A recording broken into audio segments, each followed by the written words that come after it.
Christmas in November. Well, it is here at Leicester Square for the premiere of Arthur Christmas. I'm Toby, and I'm here interviewing the talent on the red carpet. Let's get going.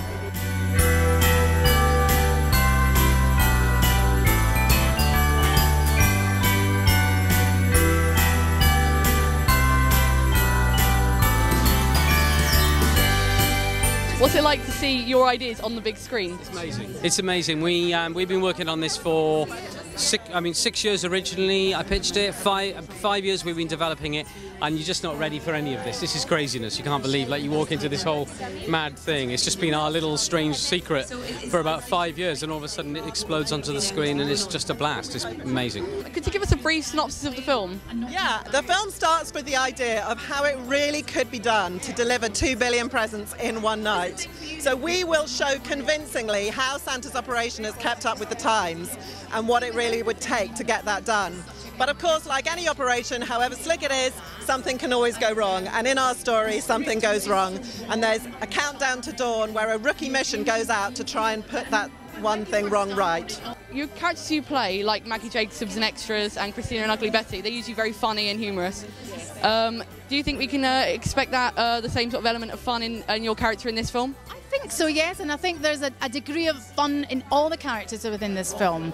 Yes, she's a feisty little elf who takes her job very seriously and takes great pride in the fact that she can wrap any present with only 3 pieces of sticky tape. You play Grand Santa in the film. Yeah. Can you tell me a little bit about your character? Yeah, Grand Santa, they were looking for someone to play a little old man with a bald head, a stick and false teeth, and they thought about me. I don't know what's going on, and maybe I should be worried, but strangely I'm not. He's Father Christmas's dad, and he's very unhappy and a bit angry, and he doesn't like the way Christmas is going. And he wants it to be like it used to be. I can't tell you what's happened to Christmas because it'll spoil the film. But there's been some changes, and he doesn't like them, and he wants it to drag it back to the way it used to be in the old days. Animation is a very popular genre for children. Yeah. Why do you think this is? Yeah, well, yeah. Well, I mean, in terms of children, I think it depends what age it is. But I mean, if we're going to say very young children, then it's purely about movement and bright lights and colours and motion. I think for older children like me, you know, it offers a chance to. The thing about a good animated film is you can do anything you want. You're not, you know, you're not kind of held in by the laws of physics.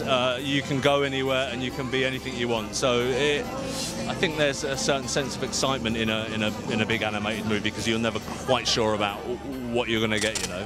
Why do you think Aardman films are so popular? Oh, that's an interesting question, actually. I think they're quite unique, actually. I mean, when you go back to things like Wallace and Gromit, I mean, things like that had never been done before, and they've taken this another step further, and they're doing like the 3D with it. So they've got that kind of very classic British element, which I think that everybody can sort of relate to. And there's a big kind of like, it's very warm, and there's a big kind of family kind of thing for Christmas, and so it's quite cosy. But they're so beloved. But they're smart and they're funny, but they're not cheesy. They just managed to do that whole thing where they've got heart, but they've got a little bit of edge as well. When you were growing up, were there any films in particular you'd watch every Christmas? Well, I watched The Wizard of Oz, and then it all changed when DVDs and things came out, and you could sort of watch The Wizard of Oz whenever you wanted to, but I thought The Wizard of Oz was magical. It's a Wonderful Life. I do like the Christmas film Elf. I think that's really funny. The Snowman was always one of my favourites. Yeah. Just Jason and the Argonauts. That was my favourite. Not very Christmassy though, but that's my favourite. It wasn't that Christmassy, but it was a film called In Search of the Castaways with Hayley Mills. Yeah. And that had some lovely chases through the ice and stuff in it. That was a lovely movie. Grand Santa flies the flag of a traditional Christmas. What would you say is his most treasured values? Well, you know, as you might suspect, it's not about things, it's about a feeling, and the feeling is a general compassion for your fellow man. I've had a great day interviewing the cast and crew of Arthur Christmas here on the red carpet. Thanks, and see you next time.